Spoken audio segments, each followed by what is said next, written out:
I put myself out there, which is really hard to say, I'm an athlete. I work hard. And so as a person who was overweight and sedentary for a chunk of their life, to say I'm an athlete and I work hard to maintain a certain lifestyle. And I don't look like a professional athlete, but I work hard and I train hard. And that makes me an athlete. I'm a runner because I can put one foot in front of the other. So, but to put yourself out there is really vulnerable. But you can't find that community of supports or like-minded individuals until you advocate for yourself and you look for that. Again, though, you have to go looking for that. It doesn't come to you. You have to advocate for yourself to say, I deserve to be in that room, in that arena, at that table, because I am on this journey and I'm going to stay there. Welcome to the Voices of OUTCAN podcast. Join Military Family Services US as we explore the experiences our Canadian Armed Forces families have while on OUTCAN. Leaving your home to live in another country can be an exciting adventure, but it is also a time filled with unexpected challenges. Get a glimpse into the CAF OUTCAN world with these unique stories of resiliency and courage. Share in their struggles and cheer for their triumphs. Here are the voices of our OUTCAN families. Welcome to another episode of the Voices of OUTCAN podcast, where we share the stories of our Canadian Armed Forces families who have been on an Out of Canada or OUTCAN posting. I am your host for today's episode, Joanna Church. The month of March is National Nutrition Month. So we wanted to feature some CAF spouses who use their OUTCAN posting as a time to really focus in on their health, physical activity, and nutrition, and have them share their OUTCAN health journey with us. Today's guest is Michelle Darrell. Michelle is currently located in California and is coming to the end of her OUTCAN posting. Michelle and her husband Jarrett have the military in their familial backgrounds, and now they have been a military family themselves for 12 years. And not just the military side of the life, but they met at an MFRC in Shearwater. And while Jarrett went on to join the Air Force as an aerospace controller who's currently working in space operations, Michelle has spent those years working or volunteering in some capacity with MFRCs and with military family services. So they basically eat, sleep, and breathe this military life. And for the past 4 years, that has been on OUTCAN. And they do this life alongside their awesome military kids, 10-year-old Ava and 8-year-old McKinley. Michelle is also the blogger behind Mom Day Motivation, where she shares her raw journey to being her best and most fulfilled version of herself and invites others to come along with her on that journey. You can find her blog at momdaymotivation.com. That's MOMDAYMOTIVATION.com. She also has been a featured guest speaker for Military Family Services, sharing on self-care and finding motivation and achieving goals. One of her most notable achievements that we'll be discussing today is the loss of over 100 pounds on her fitness road. And I can't wait to get into this with her today. So Michelle, welcome to the Voices of OUTCAN podcast. We are so happy to have you joining with us today to share your experiences. Thank you so much, Joanna. I am so excited to be here today to share any little bit of my journey with you all. All right, well, let's begin with, what is it like living in California? I think a lot of people would consider that a dream posting with the beaches, the weather, celebrities. Tell us what it's been like living there and some of the adventures you and your family have had during your posting. Well, I think I would agree with anybody who thinks it's a dream posting, that's for sure. For me, as a girl who grew up in Nova Scotia, watching award shows and being a little bit of a pop culture junkie, this was definitely a dream come true. The weather here is ridiculously temperate, so it doesn't get super hot where I am. I'm on the Central Coast, so every day for about 300 of 365 days of the year is 20 degrees and sunny, 20 degrees Celsius and sunny, so 68. Can't beat that. No, it's hard to argue with that. And it's all about getting outside, enjoying the views, the palm trees, the The sunrises and sunsets here are ridiculously gorgeous. And we have had quite a few adventures. I mean, we are a hop, skip, and a jump away from Hollywood. So, and I say that lightly because it's a lot of traffic. But we've been able to tour some of the biggest studio filming lots in California, including Warner Brothers, which is a favorite of mine. The USO here partnered with Elizabeth Banks about a year and a half ago for a world premiere of the new Charlie's Angels movie, and my family and I got to attend that on the red carpet, meet the celebrities, be in a photo with them. So That's pretty cool. That's a crazy moment for me. That's a memory that we will all remember years and years from now. And just the hiking and beaches of California. I mean, we can drive 20 minutes from here, be on a beautiful hike, be at a vineyard, enjoying local wine, or we can be at the beach frolicking in the waves and enjoying all that coastal California has to offer. So it sounds like a dream posting to me. You had me at vineyards. Right? I know. I get most people there. Yeah. We're not technically in what they would traditionally call wine country, but the Central Coast has beautiful, beautiful wines and vineyards, and it's gorgeous. Awesome. So let's just jump into this healthy living journey with you. We're going to get vulnerable and authentic here because we're going to be asking you to describe your life to us as a young woman and then a military spouse and then a mom before deciding that you needed to make some lifestyle changes for your health. How did you feel emotionally, mentally, and physically? What was happening in your life during those years? That's a great question. It gets a little deep, but I'm here for that. I think as a young woman, even in my teens, my early teens and into my 20s, I always fluctuated with my weight. I was never the small kid. I always had a few extra pounds. I had been teased as a kid about my weight. And not only my weight, but I was tall very early. So the height I am now, almost 5'7", I got here real quick in my developmental years. So I think around sixth grade, I was already my full height. So I thought I was bigger always because my stature was larger. And I didn't develop great relationship with food through my teens and early 20s. And subsequently, my self-esteem and my body image were really low. There were times when I would drop some weight and feel more confident, but I wasn't doing it healthily, so it would come right back on. I went through college, just like most of us do, enjoying a little too much takeout and a few too many drinks on the weekends. I have no clue what you're talking about. And so that really, played a factor. And then I think with all things considered, once you start to really have poor self-talk, poor body image, it starts to spiral and it starts to roll a ball in a direction that maybe you don't see at first, because I always prided myself on being put together. So no matter what I was weighing or how I felt in my body, I would dress it well. I would present myself well, because that's important to me. Being able to be comfortable in the skin I'm in is very important, and always has been, ironically. But I can say that when I was getting married, and I guess before that, dating and all of those things, my self-esteem definitely played a factor in who I was putting myself out to and where and how I felt comfortable. And even with my girlfriends and with my family, I wasn't probably my most authentic self because I wasn't comfortable in my own skin. So I would go on, these sort of journeys, these very short journeys of, I'm going to get healthy. I'm going to start to walk more, run more, do whatever. And it would work for a little bit, but the motivation wasn't there for me at the time. Mm-hmm. And I couldn't really figure out why. And I think that, I'll probably touch on this later, but having a why has been really important in my journey.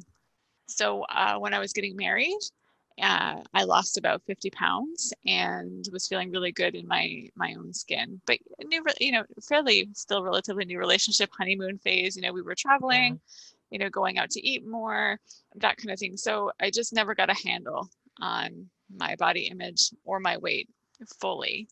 And I think right up until I made the choice to be a healthier me, that was a factor in my everyday. Getting dressed was difficult. Sometimes I didn't feel like I wanted to feel. Putting myself out there for jobs or opportunities, going back to school, I held myself back because of my body image being so poor. So I would say I have a lot of great memories of my 20s and my teens because I was surrounded by great people. However, I feel like making healthier choices and finding my why has led me to a more fulfilled place. Well, yeah, let's actually just jump right into that. So, did you have a one moment that it was like, this is the moment, this is it for me? One day where you just said, this is it, I'm going to change from this moment forward? Or was Yeah. it more of a gradual decision for you? I guess that answer is a little bit twofold, but I did have an aha time. So I always knew that I needed to become a healthier version of me for longevity, if nothing else. But my aha moment really came shortly after the birth of our first daughter, and she passed away. And so that was devastating, as you can imagine, for anybody to have that kind of experience, extreme loss and grief. But then I also very quickly after that, surprisingly, became pregnant with my daughter Ava, who's now 10. And as time grew through my pregnancy, I knew that no matter what happened, she was healthy and things were going well. But no matter what happened, something had to change. I wanted to be a mom who was present. Nothing about my health had anything to do with the loss of my previous daughter. It was a medical anomaly. However, I knew that being a mom meant being selfless, but it Mm-hmm. also meant being a little bit selfish because I had to know that I had to find the balance of time between having a newborn baby and being everything for her and my spouse, but also to put something back into myself so that I could continue to be there. So 6 weeks after Ava was born, so right as soon as I get that 6 week checkup after a Mm-hmm. newborn, I said to my doctor, I'm going to do this. I need to know what I'm allowed to do because I'm going to lose this weight, and it's going to be forever because I have to be here to to be present. When you said Um, this to your doctor, how was what was the response to that? Like, did you feel there was support there yes, or okay? I was very fortunate to have my family doctor be the same doctor who was my doctor as a young child. Hmm. So, and not super young. I think she became my doctor probably around 10 or 11 years old, but some of her first patients. And she had seen me through a lot of my journey. She had been there in the birth of my first daughter with me, holding my hand. She also was an obstetrician. So she did both. She helped Mhm. deliver my babies and take care of me. I had a ton of support from her, but she had seen my journey, I'm sure, along the way. So she saw the ups and the downs of my lifestyle. And she was like, okay, you can get out there and start walking and do what you need to do to take care of you. And then was continually supportive throughout my journey. And your journey was a journey of a weight loss of over 100 pounds. Hmm. I think people feel overwhelmed at the idea that they have to lose 20 pounds or 50 pounds, but 100 pounds, that just seems insurmountable to so many people. Yeah. And you made the choice to do this, I assume, after talking with your doctor without weight loss surgery. So, was that even an option for you? And if so, what made you decide to do this journey with just diet and exercise? So I really would say that it was never a conversation I had with anybody that I would choose to have a surgery because there were moments, geez, there were a lot of moments when I, I would say I wish there was a pill or a quick fix to all of this because 100 pounds plus is a lot to lose. However, I had seen TV shows, I've read articles, I had seen what people go through when they go through those types of surgeries, and it seemed that the long-term effects of those were not something I was willing to sign up for. So I didn't even put it on the table at the beginning of my journey. I just said to myself, if I'm going to do this and I can be successful with diet and exercise, then that's what I will do. If there's a medical reason down the road that we need to look at other interventions, then that's a conversation I was open to. But I knew in my heart of hearts that I wasn't moving my body in an active way, and I was not choosing nutrition that was good for me. I like healthy food, but I also like popcorn and chocolates, so I wasn't making the right choices for me. And so what I knew at that point was I was going to make all efforts to do it in a healthy way for me, which meant just doing it the old fashioned nutrition and moving my body. And then that also would allow me to be a model of a certain type of behavior. I had just had a baby girl, and I did not want her to have the same relationship with food, diet, exercise that I did. I wanted to Yeah. be a role model to her and in my community, which includes my family. We we all know people in our circle who struggle with those same types of things. So let's do it together, I guess, or let's be a role model in our community was sort of my attitude at the time. So, walk us through what kind of goal setting and motivation that you use to keep seeing that weight come off. Because for anybody who has struggled with weight loss, as you did at the early days, you take some weight off, then you put it back on because you get sort of lax about it. And so it's that yo yo dieting. But you obviously did something. You had some goals, you had that motivation. Tell us what that looked like in terms of like a plan that allowed you to see that weight keep coming off and not go back to that old yo-yo way of dieting. And then also, like, what would you say were your biggest obstacles that you had to address to keep moving forward? I think initially the motivation just was seeing the numbers change. And I don't think that healthy living is really just about a numbers on a scale. So I'll put that out there. But in the beginning, when you have over 100 pounds to lose, it really was a little bit about that. So I did a specific program in my community. And when I showed up every week to check in there, and they weighed me, that was my accountability at first. It was get through 7 days, see what happens on the scale, how I'm feeling, and then get through the next 7 days. So that was sort of my initial goal setting and motivation was that, 1 week at a time. And then it became more about the next thing that I wanted to accomplish. So whether it was every 10 pounds, I would reward myself, or buying new clothes, getting a response from my friends and family about how I must be feeling so much better because I look different. There's something to be said for the momentum that comes with success, and when you have so far to go in a weight loss journey and you really want to get there, you don't look at it as I have to lose 100+ pounds. I looked at it as I'm going to lose 10 pounds. Okay, now I'm going to lose another 10 pounds. That's what they call chunking and goal setting, Exactly. right? Take a smaller piece first. Yeah, and I think that became so much more manageable. And then as my journey went on, and it became harder to see those numbers moving, and the dress sizes weren't changing as quickly, and people weren't noticing quite as much. Then it really became even smaller pieces than that. How far could I walk without feeling exhausted?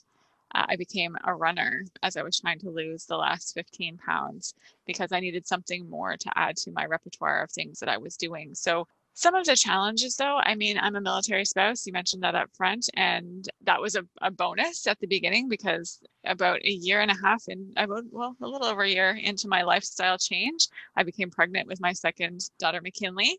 And so I had lost about 80 pounds and then panicked because I was like, but no, I'm going to gain some back. But stayed pretty focused on what the end goal was. So my spouse was able to take parental at that time because I wasn't working. And so he took a big chunk of parental when McKinley was born because we had two littles at home then. And I was able to invest that time in myself. So I was given a really big gift of having my Yeah. support person be at home with me for those first few months as I was trying to get back on my game, so to speak, because having a child in the middle of a weight loss journey was a bump in the road. Beautiful, blessed bump, but a bump nonetheless. But then on the flip side of that, being in a military family also means work-related separations. And Yeah. so I had hit my goal of pounds lost and that kind of stuff. And then my spouse was going away on course after course in preparation to do a 1-year unaccompanied posting to clear Alaska. And when he did that, which was a family decision, the ability to invest in myself consistently became a lot less Hmm. because my job and my children were still there. Taking care of the house was still there. Prepping for a move to an OUTCAN for the whole family was always looming in that year. So But you were doing it um, all yourself now. right. And with the support of a great, village of people helping me out, but I was having to get on the treadmill in my basement at 9 o'clock at night. And so by the time 9 o'clock came and I had been up since 5:30 and my littlest had separation anxiety, so she was getting up in the middle of the night every night for a year, my ability to maintain my weight was really challenged. And so it did fluctuate back up a little bit, but having built in the lifestyle changes and it being about moving my body and healthy eating, it actually taught me a really great lesson about balance. And so when I initially lost the weight, I was laser focused. I followed my program to a T. If I went off program for a day, off program, quote unquote, for a day to splurge on something like it was a Christmas party or something, it was a big deal for me. And I immediately jumped back to very rigid planning the next days following. So what it taught me was I needed to find a balance. I needed to have that more consistent 80-20 mentality. 80% of the time I'm doing the right things and 20% I'm doing what feels okay. And so while those were challenges to my journey, they were all teachings. Yeah. Yeah. You started this weight loss journey and just overall healthy living journey about 6 weeks after the birth of your first daughter. Mm-hmm. So approximately how long did it take you to hit that magic 100 number for you? It took me, let me see. So there's some math. Joanna, it's early for math. Okay. So, I lost 80 pounds, and found out I was pregnant with McKinley. So then I gained about 40. And the week of McKinley's first birthday, so that's about 3 years after I started, I hit my goal weight, which brought me to 115 pounds lost. Wow, 115 pounds. Uh-huh. Yeah. It's a weird number to say out loud now. It's It because it's a lot. That's a is, yeah, person, it's a you know? person. Yeah. But you mentioned something earlier about some people find, that 20 pounds or 50 pounds to be a big number. And I always like to tell people, but your journey is your journey. And my 115 pounds feels like the same as her or his 20 pounds because it gets harder over time. And it's the amount of adjustments that need to be made. I needed a lot of adjustments in my lifestyle to move that 115 pounds. And the person who needs to lose about 20 pounds to get in their healthy, what feels healthy for them, may need to really nuance the things that they're already doing well. So I had a longer span of time to learn those things, whereas a shorter amount of weight loss still feels like an incredible amount of journey because you have to find those nuances and it takes diligence too. So every journey when it comes to health and wellness and weight loss is so individual. So I really want people to understand that while it's a great number that I lost, if you go out there and you do the work and you put in and you lose 10 pounds and that's what you were aiming to do, then way to go. You That's still a surmounted significant achievement. it's significant. Absolutely. Yeah. Awesome. Don't forget to check out calfconnection.ca to find information and resources for members and their families specific to your location. Whether that's across Canada or at any OUTCAN post, Military Family Services is here for you, regardless of your posted location. I found it interesting that you said that you live in a place right now that supports healthy lifestyles and has people advocating for health and wellness. How much of an impact do you feel environment and building a supportive community these last few years on OUTCAN has had on really solidifying your commitment to good health? Well, to speak to specifically to the OUTCAN piece, I mean, I mentioned up front that we mentioned that I live in California and that the weather is extraordinarily temperate. So that means that 300 plus days of the year, I can get outside just to move my body. I lived in Nova Scotia and coming from Nova Scotia, been living there my whole life. There are months of the year where getting outside is rather treacherous. So if you're a person who likes to be in nature to move their body, that can be challenging. It can be done, snowshoeing, skiing, all of that stuff. I personally don't love the cold, so that is an obstacle for me. While being in California, I can almost every morning or every evening put on my running shoes and go outside for a walk with my family. Take my girls outside on their roller skates and we walk around the neighborhood while they skate. We can, like I said, drive 5 minutes up the road and there's hiking, surfing, a variety of things, stand up paddleboarding, swimming, whatever you want to do. And it's consistent throughout the year. So being in California specifically on OUTCAN has been helpful because people are getting outside all of the time just to be outside. And then subsequently, as a result of that, they're moving their bodies. Yeah. So that has been really helpful for me.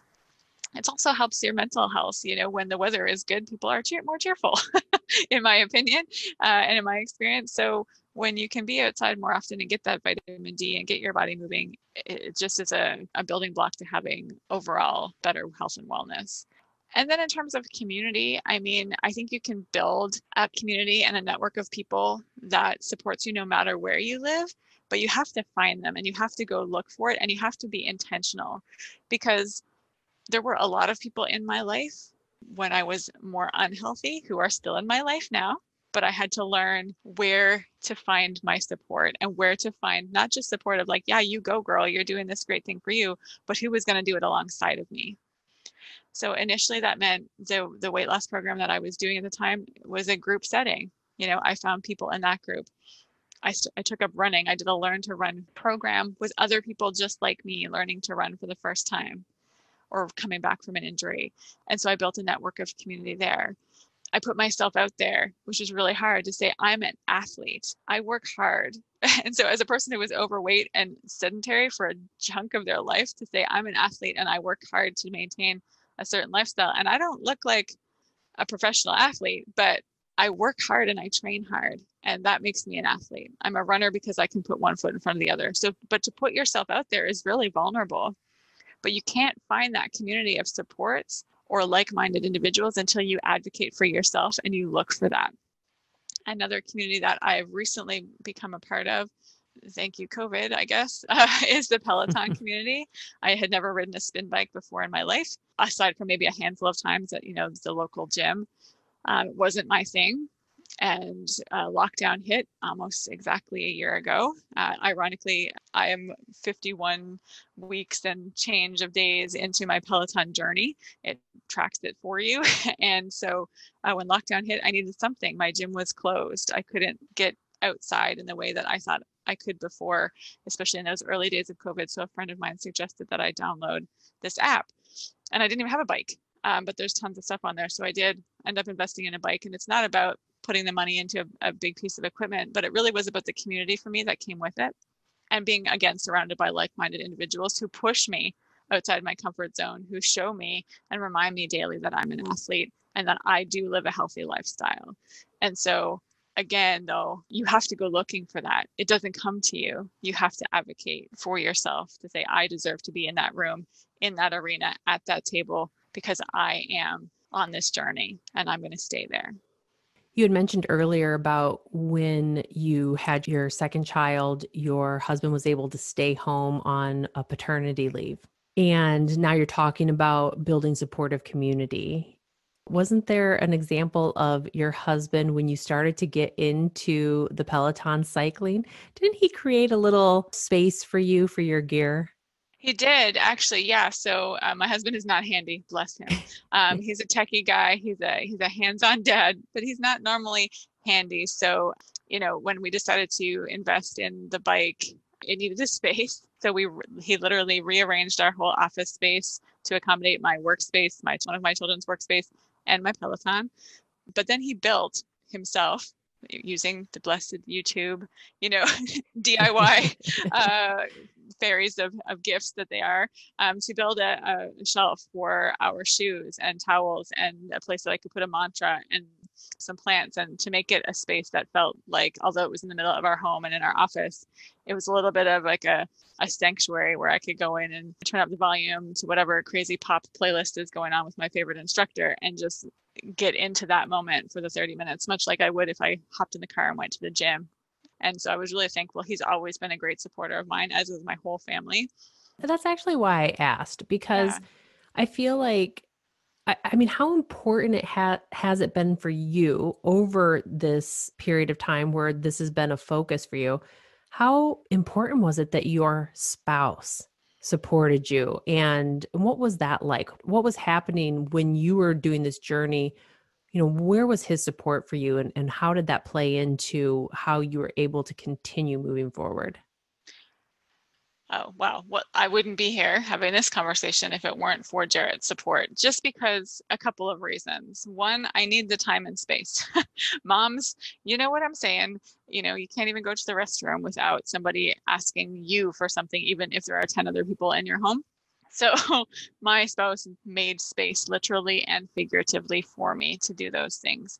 He's also naturally athletic and fit, which drives me crazy. And he knows this. I always say, I thank God I love him, because if not, I'd totally hate him for his ability to have a high metabolism and perfect running form. But he's willing to get out there and do the things with me. He's willing to jump on the Peloton as well as part of his cross training for his running. He has done kickboxing cardio workouts with me. He's pushed a double stroller with 2 babies in it in the dead of winter in Greenwood, Nova Scotia, so that I could get my kilometers in for the week. He has stood on the sidelines literally cheering me on. I'm going to get emotional because that's just the person he is. Wow, didn't expect that to get to me. It's okay. But he has been my constant. Also, in this military life, we don't have the opportunity to always have our family or the children and friends we grew up with. We don't have them here with us every day. They might be here virtually, and bless the virtual platform for that, but it's not the same as having consistent presence in your day to day. And so Jarrett has been my constant, which has helped me stay consistent in my journey. Shout out to Jarrett today, and right? to any spouse out there who is supporting your significant other in whatever journeys they're undertaking in this military life, because Absolutely. You're right. You need that one person or 2 people to just cheer you on and keep you moving forward. Oh, that's Absolutely. awesome. We love you, Jarrett. So, as you're heading back to Ottawa, so let's think about this for a second. So you said it was sometimes challenging in Nova Scotia to get out. And I'm currently in Nova Scotia, and I can tell you that Ottawa has gotten probably 3 times as much snow as we did here this year. So do you have a plan in place to keep yourself going? Have you thought that far ahead? Because you just said, man, environment is helpful, supportive community is helpful. Have you thought about that? Because we know as military spouses that every move it impacts every aspect of our life. And sometimes it's hard to get restarted again in our new communities. And so have you thought about that at all? I have, actually, because I'm a bit of a planner and this military life doesn't always accommodate my plans. However, we have built an amazing way to work out at home. So first and foremost, not only with the Peloton, but I have a treadmill, like a regular run-of-the-mill treadmill that we bought at CanX years ago, that I use and have used now for 10 years and will continue to use. So once we're in our new home and we don't know anybody yet, and I don't have a gym membership and it starts to get cold, I at least know I have some equipment at home that I can go to, and that my constant person is also going to want to continue to do those things. And I am the girl who makes sure now that, this current healthy journey version of myself packs her running shoes everywhere she goes. I don't run all the time anymore, but I will get out for, if nothing else, a 20-minute walk to burn off some steam or to get out there and move my body. We'll make sure that we can build in time to work out in a hotel as we travel, that kind of stuff. Even if the gyms aren't open, I have no problem popping open a YouTube video or whatever kind of app I'm using at the time and doing a hotel room workout. What I'm excited for, though, is finding my people when I get to my new place, finding those people who will continue to support and be helping me write the next pages in my journey, because I've learned something from everyone that I've come across who's supported me or not supported me through my healthy lifestyle journey. And I take pieces of each of them with me. So my running group from Greenwood, I still hold them in a place in my heart as I try to run from lamppost to lamppost, getting back into running form, or my Peloton community who are literally all over the world, to anybody who's been here on my journey. So I look forward to meeting my new people. How has this lifestyle change of yours and the weight loss impacted your husband and your girls and your relationship to them? I think it's overall been just about living a lifestyle that we deem as adventurous, because I think one of the things that I maybe forgot to mention when you asked about pre-lifestyle change me was I didn't find myself to be very adventurous. I was very guarded and very cautious. I'm still a cautious person. That just comes with my nature, but I'm much more open to trying new things. I've never been an ice skater at all. But when I started to lose the weight and feel better about myself, my promise was if my kids were going to try, I would try. I don't like roller coasters, but if my kids are going to try it, I'm going to try it. I don't traditionally love heights, but if we were to go on a hike and it's a beautiful view from the top, let's go. I may grumble and groan along the way, but I'm going to appreciate that my body got me to the top of the hill. I think overall it has allowed us to be more adventurous, and in this lifestyle in particular, you kind of have to wear an adventurous hat but also I think it brings Jarrett and I closer in the sense where we do work out together regularly, or at least we work out side by side regularly because he does things that I don't do and vice versa. But we're doing it together in the sense where we're carving out that time for each other. And for my girls, I hope that, and I think that they do, they're only 8 and 10, but I think that they see the importance of balance in their lifestyle. So let's get out and move our bodies, especially this year where they've been schooling from a computer we're almost at exactly 1 year. March 13th will be a year. That's only 3 days from now. You guys really like your house. And luckily in California, our house has a lot of different spaces for us all to be in. So it's been helpful. But I think it's shown them, me being active and Jarrett being active has shown them that being comfortable in your own skin is about just moving your body, finding balance and enjoying life, because you can't enjoy life if you're miserable thinking about what parts of yourself you don't like. And I don't think that they're even aware that that would be a possibility. They have issues. They we all have issues, but they know, they get frustrated with things, but it's not from a place of how they feel physically, I don't think. Michelle, when I asked you if you have any mantras that you live by, you shared several, like self-care isn't selfish, it's imperative, and clear is kind.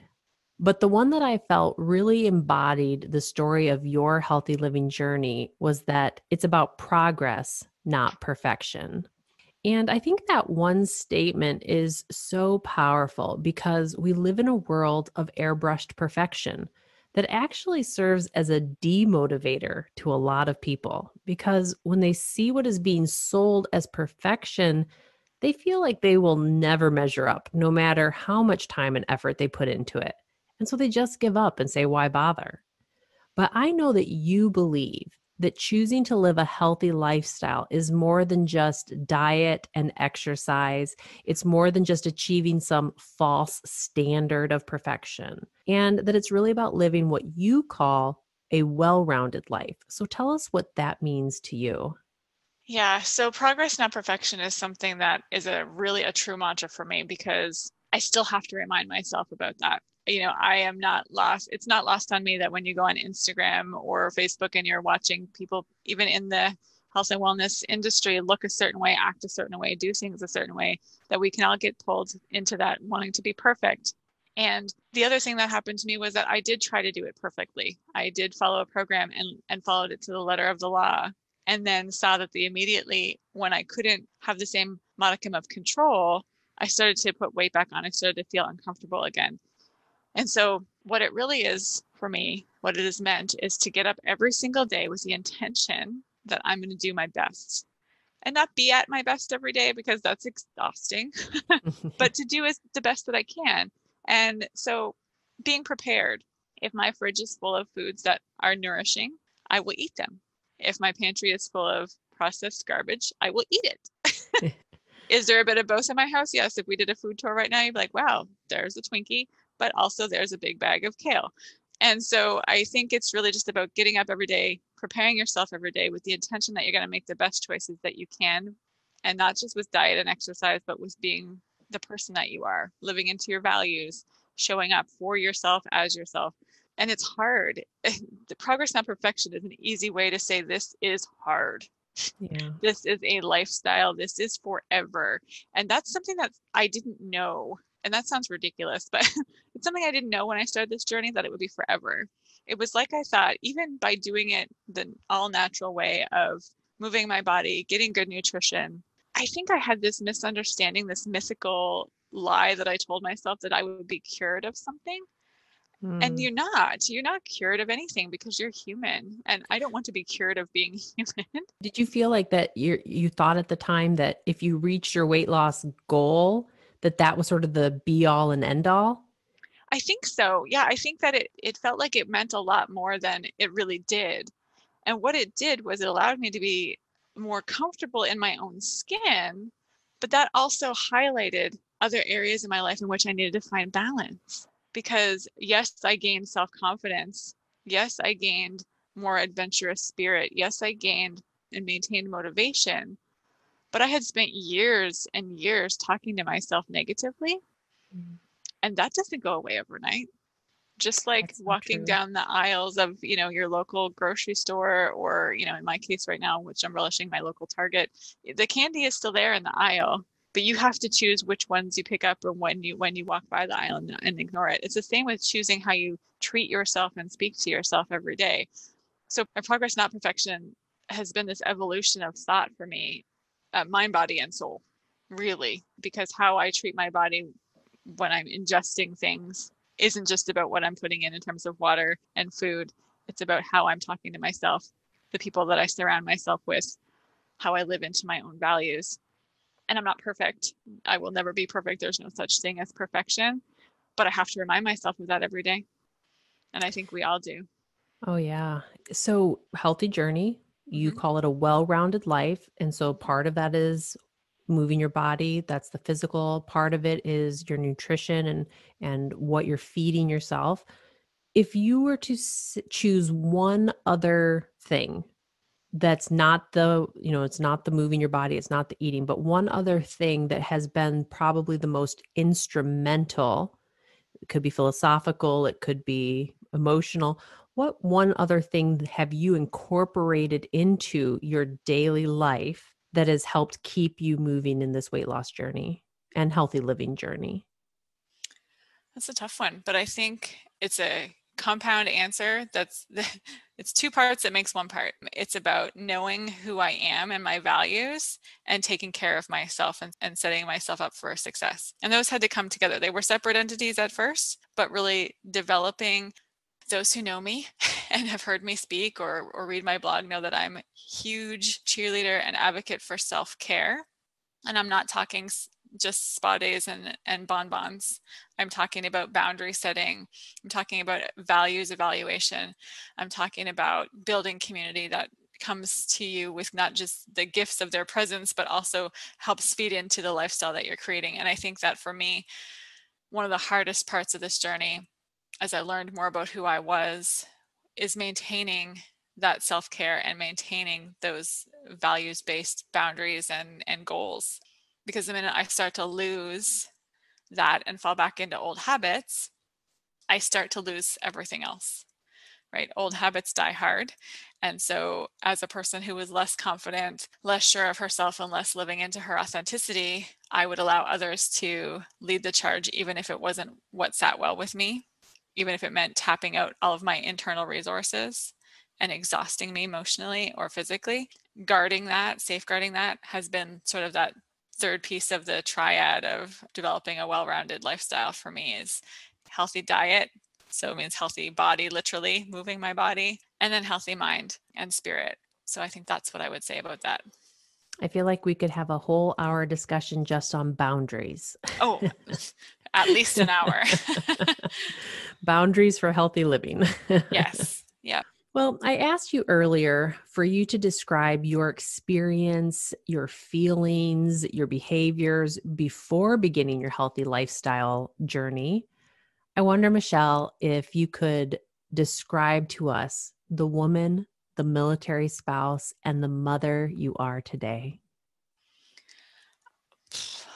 Well, I would say that I am more assured. I'm more certain of who I am, and that allows me to be a more present human being because I'm not stifling who I am because of my weight or because of my confidence. I am trying every day to live into exactly who I am. I would say that the question kind of gave me like not a moment of like, not frustration, but like concern, because I feel like my journey is ongoing. I think I said this a few minutes ago. This is forever. So it's less of a before and after. We see before and after shots all the time, especially when it comes to weight loss journeys. And I have shared a fair share of those myself, but it's more of a then and now. And so today I would say, in this part of my journey, I am more confident. I am more self-assured. I am a role model in the community that I am in, whether that be my family or the community that I is my support in terms of health and wellness. but also I'm still learning. So I'm more of a sponge. I want to learn. I have a friend of mine who's a nutritionist. She's helping me out with some things right now to just find some more balance in my life and learn about gut health and all these other things.